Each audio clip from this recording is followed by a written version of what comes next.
ನಾಗೇಶ್ ಅವರು ಕಮಿಟೆಡ್ ಹೋರಾಟಗಾರರು ಅಂತ. ಅದು ದಾಖಲೆ ಸಮೇತ ತೋರಿಸ್ತಾ ಕಾಲಿಗೆ ಬಿದ್ದು ಬಿಡ್ತೀನಿ. ಮತ್ತೆ ನನ್ನ ಜೀವನವರೆಗೂ ಮಾಹಿತಿ ಹಾಕೊಂಡು ಬಳಸುತ್ತೆ. ನಮಸ್ಕಾರ, ನಾನು ರಾಮಲಿಂಗೇಗೌಡ, ಸಾಮಾಜಿಕ ಹೋರಾಟಗಾರ. ಸಾಮಾಜಿಕ ಹೋರಾಟ ಸುಲಭವೇ ಅಥವಾ ಕಠಿಣವೇ ಅನ್ನೋ ವಿಚಾರದಲ್ಲಿ ಇವತ್ತು ಇನ್ನೊಬ್ರು ಈ ಸಂಚಿಕೆಯಲ್ಲಿ ಮತ್ತೊಬ್ರು ಸಾಮಾಜಿಕ ಹೋರಾಟಗಾರರು ನಮ್ಮ ಕಾರ್ಯಕ್ರಮದಲ್ಲಿ ಜೊತೆಯಾಗಿದ್ದಾರೆ. ಅವರೇ ನಮ್ಮ ನಾಗೇಶ್ ಅಂತೇಳಿ. ನಮಸ್ಕಾರ ನಾಗೇಶ್ ಅವರೇ, ಹೇಗಿದ್ದೀರಿ? ಚೆನ್ನಾಗಿದ್ದೀವಿ. ತಮ್ಮ ಬಗ್ಗೆ ಒಂದು ಕಿರು ಪರಿಚಯ ಮಾಡ್ಕೊಡೋದಾದ್ರೆ. ನನ್ನ ಹೆಸರು ನಾಗೇಶ್ ಕುಮಾರ್ ಎಸ್ ಅಂತ. ನಮ್ಮ ಅಕ್ಕವರು ನನ್ನನ್ನು ಕರ್ಕೊಂಬಂದು ಇಲ್ಲಿ ಓದಿಸೋದಕ್ಕೆ ಕರ್ಕೊಂಬಂದರು. ಸೊ ಓದೆಲ್ಲ ಆಯಿತು. ಅವ್ರಿಗೇನೋ ಒಂದು ಸಣ್ಣ ಲೋಪ, ಅವ್ರಿಗೆ ಸ್ವಲ್ಪ ಮೋಸ ಆಗಿದ್ದಕ್ಕೆ ನಾನು ಈ ಫೀಲ್ಡಿಗೆ ಬಂದು ಇಷ್ಟರ ಮಟ್ಟಿಗೆ ಬೆಳೆದು ನಿಂತಿದ್ದೀನಿ. ಎಷ್ಟು ವರ್ಷದಿಂದ ಸಾಮಾಜಿಕ ಹೋರಾಟದಲ್ಲಿದ್ದೀರಿ? ನಾನು 2013ರಿಂದನೂ ಮಾಡ್ತಾ ಇದ್ದೀನಿ. ನನ್ನ ಲೋಕಲಲ್ಲಿ ಏನೇನು ಅವ್ಯವಹಾರಗಳ ಬಗ್ಗೆ, ಅದರ ಬಗ್ಗೆ ಚರ್ಚೆ ಮಾಡೋದಾಗಲಿ, ಅದನ್ನು ಹೋರಾಟ ಮಾಡೋದಾಗಲಿ ಮಾಡ್ತಾಯಿದ್ದೆ. ಸೊ ಅದ ನಂತರ 2019ರಲ್ಲಿ ಸಂಪೂರ್ಣವಾಗಿ ಮಾಹಿತಿ ಹಕ್ಕನ್ನು ಬಳಸ್ಕೊಂಡು ಹೋರಾಟ ಮಾಡೋಕ್ಕೆ ಮುಂದಾದೆ. ಪರ್ಟಿಕ್ಯುಲರ್ ಆಗಿ ಹೇಳಬೇಕು, ಯಾವ ಪ್ರಕರಣದಲ್ಲಿ ತಾವು ಒಂದು ಗೆದ್ದಿದ್ದೀನಿ ಅಥವಾ ಒಂದು ಸಮಾಜಕ್ಕೆ ನನ್ನೊಂದು ಕೊಡುಗೆ ಇದೆ ಅನ್ನೋದು ಹೇಳೋದಾದ್ರೆ, ಸಹಕಾರ ಇಲಾಖೆಯಲ್ಲಿ ಒಂದು ಆರ್ಟಿ ವ್ಯಾಪ್ತಿಗೆ ಬರೋದೇ ಇಲ್ಲ ಅಂತ ಒಂದು ಸಹಕಾರ ಸಂಘ ಇದೆ. ಅದರಲ್ಲಿ ಬಂದ್ಬಿಟ್ಟು ಆ ಕಾರ್ಯದರ್ಶಿ ಅವರು 7 ಜನನ ಒಬ್ಬೊಬ್ರ ಹತ್ರ 7 ಲಕ್ಷ ತಗೊಂಡು ಅಪಾಯಿಂಟ್ ಮಾಡ್ಕೊಂಡಿದ್ರು.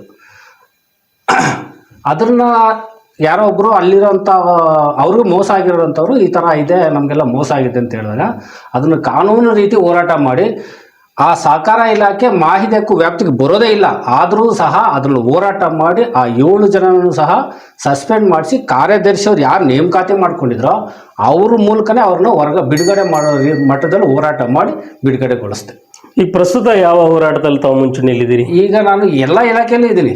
ಎಲ್ಲ ಇಲಾಖೆಯಲ್ಲೂ ಎಲ್ಲಿ ಅವ್ಯವಹಾರಗಳು ಅಕ್ರಮಗಳು ಕಂಡು ಬರ್ತೋ ಆ ವ್ಯವಹಾರಗಳ ಬಗ್ಗೆ ವಿರುದ್ಧವಾಗಿ ಹೋರಾಟ ಮಾಡಿ ಅದನ್ನು ಅಧಿಕಾರಿಗಳಿಗೆ ತಿಳಿ ಹೇಳಿ ಇದು ತಪ್ಪಾಗಿದೆ ಅಂತ ಸರಿದಿದ್ದು ಅದನ್ನು ಪ್ರಸ್ತುತ ಅದು ಕರೆಕ್ಟಾಗಿ ಎಲ್ಲೋರ್ಲೂ ಹೋಗ್ಬೇಕು ಹಂಗೆ ಹೋಗೋಕ್ಕೆ ನಾನು ಪ್ರಸ್ತುತ ಆಗಿದ್ದೀನಿ. ಪ್ರತ್ಯೇಕವಾಗಿ ಅಂದರೆ ಅದು ಆಹಾರ ಇಲಾಖೆಯಲ್ಲಿ.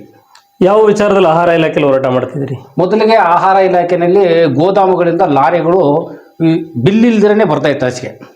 ಸೊ ಹಾಗಾಗಿ ನಾನು ಅದನ್ನು ಲಾರಿಗಳನ್ನ ಎಲ್ಲಂದರಲ್ಲಿ ರೈಡ್ ಮಾಡಿ, ಎಲ್ಲಂದರಲ್ಲಿ ಅದನ್ನು ಕೇಳಿ, ಎಲ್ಲಂದ್ರಲ್ಲಿ ಪ್ರಶ್ನೆ ಮಾಡಿ ಅದನ್ನು ಪ್ರಸ್ತುತ ಇವತ್ತಿನವರೆಗೂ ಆ ಡ್ರೈವರು ಮಾಲ್ ಸಮೇತ ಆಚೆ ಬರ್ಬೇಕಂದ್ರೆ ಬಿಲ್ ಜೊತೆಲೇ ಇರಬೇಕು. ಇದುವರೆಗೂ ಇವತ್ತು ಬರೋದೇ ಇಲ್ಲ ಅವನು. ಆ ರೀತಿಯಾಗಿ ನಾನು ಹೋರಾಟ ಮಾಡಿ ಅವ್ರಿಗೆ ಬುದ್ಧಿ ಕಲಿಸಿದ್ದೀನಿ ಆಹಾರ ಇಲಾಖೆಗೆ. ತಮ್ಮ ವಿದ್ಯಾಭ್ಯಾಸ?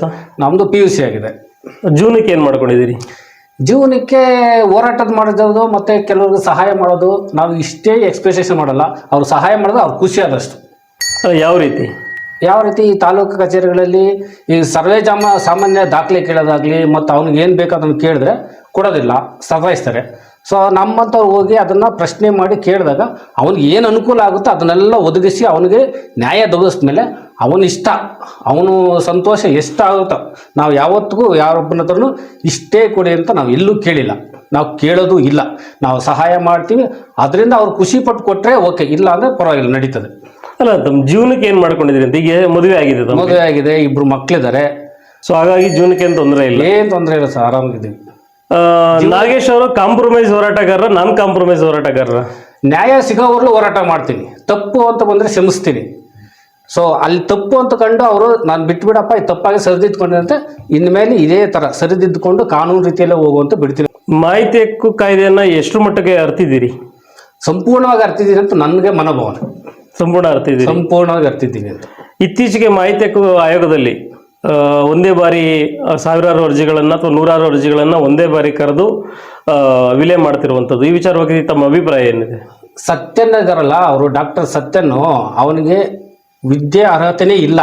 ಅವನೊಬ್ಬ ಕಿಡಿಗೇಡಿ ಮತ್ತು ಸಮಾಜವನ್ನು ಹತ್ತಿಕ್ಲಿಕ್ಕೆ ಮಾಡ್ತಿರೋಂಥ ಕೆಲಸ. ಸೊ ಯಾವುದೇ ಕಾನೂನಡಿಯಲ್ಲಿ ಒಮ್ಮತಗೂಡಿಸಿ ಒಟ್ಟುಗೂಡಿಸಿ ಆ ವಿಲೇವಾರಿಗೊಳಿಸೋದಕ್ಕೆ ಯಾವುದೇ ಕಾನೂನಡಿಯಲ್ಲಿ ಅವಕಾಶ ಇಲ್ಲವೇ ಇಲ್ಲ. ಆದರೂ ಸಹ ಅವರು ಸರ್ವಾಧಿಕಾರಿ ಅಂದ್ಕೊಂಡು ಈ ರೀತಿ ನಡೆಸ್ತಾ ಇದ್ದಾರೆ. ಈಗ 20ಕ್ಕೂ ಹೆಚ್ಚು ಜನ ಮಾಹಿತಿ ಆಯೋಗದಿಂದ ಕಪ್ಪು ಪಟ್ಟಿಗೆ ಸೇರಿದ್ದಾರೆ. ಅವ್ರಿಗೆ ಯಾವ ರೀತಿ ತಾವು ಬೆಂಬಲ ಕೊಡ್ತೀರಿ? ಕಾನೂನು ರೀತಿ ಹೋರಾಟ ಮಾಡಬೇಕು, ನಾವು ಬೆಂಬಲಿಸ್ತೀವಿ.